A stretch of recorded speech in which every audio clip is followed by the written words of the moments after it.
Hey everybody, welcome back. Wayne here. Today we're going to talk about just some practical suggestions that can lead towards forgiveness. Forgiveness, is hard enough without all the extra barriers to overcome around infidelity.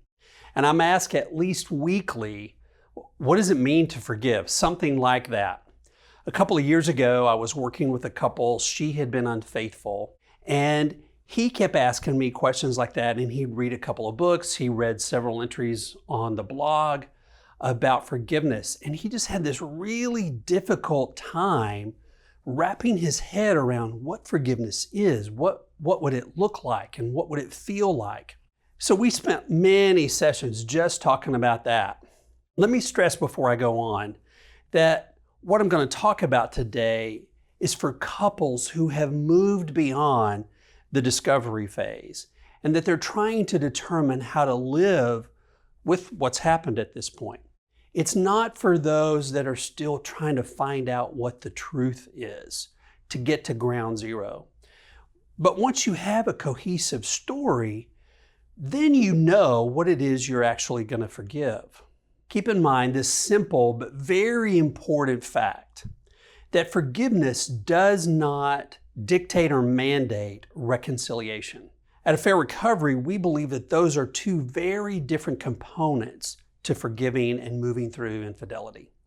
The first one is an internal aspect of forgiveness, which has really little or nothing to do with reconciliation with the other person. It's a personal choice to release the other person from retribution as a result of their offense. It's not based on apologies or repentance or merit. It's simply just this internal matter. It's a gift really that you give yourself. You've probably heard Rick say that 100 times. It sets you up for freedom, and it allows you to live at a place of peace with those memories. The internal aspect of forgiveness where infidelity is involved is very important, and failure to forgive will leave you in more of a victim role for a really long time. The second aspect of forgiving infidelity is about reconciliation. And this component of forgiveness is primarily based on safety, an emotional or a psychological safety. And it will not be possible for every couple that's going through infidelity or the recovery of that. Does the unfaithful spouse see what they've done? Do they take responsibility for their actions? Are they getting better and better at expressing empathy? Are they grieved over what their actions have cost you and possibly others? Anything short of that response potentially makes them unsafe for reconciliation. And this aspect of forgiveness determines whether the relationship will continue or not. If they're willing to make amends for their failure, then reconciliation just might be a good choice. So in working with couples over the last 16 years or so, here are just some practical suggestions for betrayed spouses. Step 1, separate forgiveness from the process of reconciliation. Make reconciliation optional and forgiveness not optional. Now let me stress, it can take a couple of years to get there, even in the best of circumstances. You don't have to rush into forgiveness, just be open to it. People often do this backwards, choosing to reconcile rather than forgive. And that leaves them trapped in this pain of betrayal. And if your mate isn't safe, don't reconcile with them. In the first year of recovery, don't even pressure yourself to decide about reconciliation. Like I said a minute ago, it may take a year or two before you know whether it's safe or not. The two components of reconciliation as I see them are your mate's ongoing recovery efforts and your ability to heal from the trauma. Second is to make a conscious choice to forgive. Like I said too, is be open to it. It's for your freedom's sake. Don't hang on to bitterness and resentment. I've seen people do that for far too long, for years, even decades, not just in infidelity situations, but from childhood trauma, all kinds of trauma. Make a conscious choice to be open to that. Forgiveness is always in your best interest. Only time will tell whether reconciliation has a place in your relationship or not. And I just don't think that forgiveness is truly based on feeling. Rather, it's based on truth and the necessity of being freed from the pain of someone else's choices. Third is to choose to focus on what's helpful. So once you know what's happened, there may be diminishing benefit in continuing to focus on the past. Have the sense to ask yourself, when your mind starts wandering, if you're spending too much time in the conversations, in rehashing the past, in your thought life, is it helpful to move forward in your recovery if you keep doing that? If it's something that's keeping you stuck, then let it go. Because ultimately, I've seen people spend a lot of time on this road, and you want to choose life. And don't waste this one precious life that we have. And if you're stuck, get some help. Talk to a mentor, talk to a coach or a therapist. Try to figure out what it is that's holding you in that place, especially if your spouse is doing really good work. Then fourth is working toward, and hear me, working toward an attitude of compassion. You may not get there for a while, but again, be open to it. If you can look at your spouse through the lens of compassion and concern, you might be able to find it easier to let go of the offense ultimately. Forgiving infidelity is not a sign of weakness, and it doesn't minimize the magnitude of the betrayal. Rather, it allows you to move forward and to free from the hurtful actions of your spouse. Forgiveness, I think, in any situation is going to require some amount of compassion, and even doubly so where there's been an infidelity. Fifth, don't hang on to entitlements. Charles Dickens says that in every life, no matter how full or empty one's purse, there's tragedy. It is the one promise that life always fulfills. Thus, happiness is a gift, and the trick is not to expect it, but to delight in it when it comes and add to others people's store of it. Jesus even said in this life you're going to have trouble. Don't hang on to these entitlements. Your mate may have destroyed your happiness for a moment, but life is hard and often unjust. But just try to keep your expectations realistic. And sixth, take care of yourself. For the betrayed spouse, I think this may be one of the most important things. I feel like I say it almost daily, that self-care for the betrayed spouse is vitally important. It's one of the most important factors in your recovery. That varies for person to person. I've suggested things like a massage or a pedicure or a manicure or a yoga class or something. And some people will say, well, Wayne, that's just maintenance. So what may be maintenance to you might be self-care to another. You get to decide what that self-care is. But I can just tell you that things like a lack of sleep, isolation, depression will only make forgiving infidelity more difficult.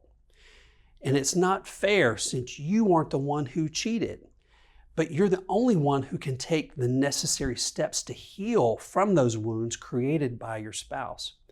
Be willing to get some help and totally be willing to do whatever measures of self-care, realistic and helpful, that you may need.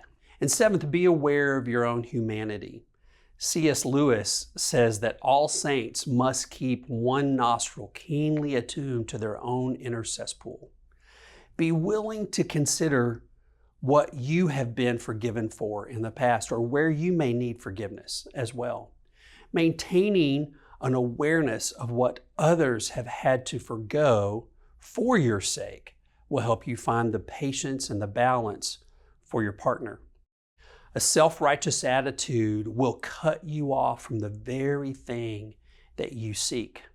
Okay, let's switch sides for a minute. Let's talk about some practical suggestions for the unfaithful spouse. First and foremost, don't be defensive. Defensiveness just continues to make it about you. Take responsibility for what you've done and listen to how your spouse feels. Second, another really important thing, if you listen to any of my videos or if you've worked with me, develop empathy. Seek to understand how your actions have impacted your spouse and clearly communicate your understanding of their reality. Let them know that you're attempting to move beyond yourself and see things from their perspective. And I can just tell you, this is a big one for a lot of people. If you didn't receive empathy growing up, it's going to be really hard for you to express empathy without some help. You may need to go back and revisit some childhood wounds and heal from those. And even if they're not traumatic in your eyes today, there's still some wounds back there if you don't know how to do this or if you struggle with that. So I implore you, get some help if you're struggling with communicating and developing empathy. Third, let your mate know that you appreciate the fact that they've chosen to stay with you and work through these things with you and explore the possibility of reconciliation. It's not what you deserve, clearly, but looking back at my own betrayal, I can clearly see that I deserved for my wife to leave. I certainly left her during my stage of acting out. And I genuinely appreciate that she chose each day to try to work through my hurtful actions. It was totally far more than I deserved at the time. And fourth, stop any kind of hurtful behaviors. Foregoing activities which cause your mate anxiety communicates your willingness to partner with them in their recovery. Stressing your rights, regardless of their pain, reveals your self-centeredness and the callousness to their pain. And fifth, take responsibility for your own recovery. If your mate feels that they are the motivation for your recovery, it will be difficult for them to believe that you're committed to making sure that this never happens again. Your mate was not enough to prevent the behavior from happening to begin with, so they may have no reason to believe that they will be the motivation enough for you to maintain your recovery. This is a really important step, that you've got to take responsibility for your own recovery. And sixth, allow your spouse the opportunity to forgive by letting them know what you've done. Most likely, your spouse will find it far easier to forgive the actions than they will the lies and deceit. It's the deceit and the secrecy that makes reconciliation so difficult. I hear this from every couple I think I've ever worked with. When I talk to the betrayed spouse, I'll ask them frequently, what's the worst part for you? And the most common answers, any kind of lie and what I don't know. Disclosing that, being transparent will be really beneficial and helpful in this forgiveness process. And seventh, don't minimize your behavior. To do so is to kind of make a mockery of their pain and their efforts to forgive you. And last, be patient.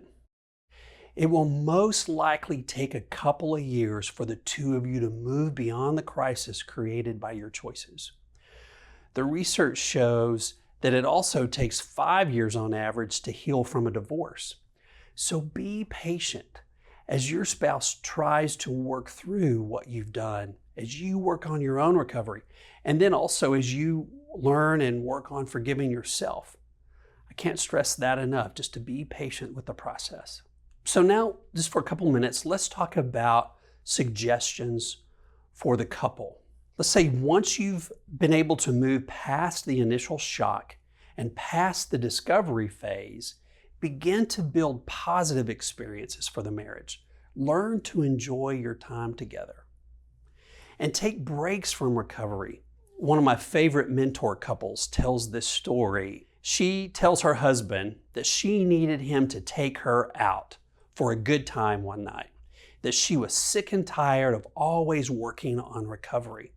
But she said, don't make any mistake of thinking that we're done and everything is okay, because tomorrow morning we're going to start working on this again, but for right now, I need a break. I love that. She was very intentional and they went and had a good time. But at least they were able to take a vacation from the recovery and they were able to find a good time together. Now, this was months down the road. This wasn't in the early stages of it. And then spend time remembering what was good about your relationship. Both parties need to be reminded of what was good about the two of them. Pain has a strange way of burying the good. It's hard to make wise decisions about the future if you only consider the negative and never look at the good. Many years ago, I wrote a book chapter with an old professor of mine, and it was in a positive psychology textbook for grad students. And she and I had the privilege of writing the chapter on couples therapy. And so we looked at therapy being done all over the world and even couples research. And just real quick, what we found was that even in the therapy office, couples have to spend equal time talking about what's good and right and working as much as they do where the struggles are. If you do that, if you just talk about where the struggles are, guess where you're going to stay? You're going to stay down in that. If you've worked with me, you know, but if you haven't, I almost always start sessions with, tell me a high and a low. What was good in the relationship this last week and what was bad? And sometimes there's no bad and sometimes there's no good, but at least we're trying to move that direction and talk about what's good and right and lovely and working and not ignore the other. So there's got to be some balance in that. So I hope you'll work towards some of that. I hope these suggestions have been helpful for you both, especially for what you're facing right now. I realize that everyone's situation is different and what works for one may not work for the other.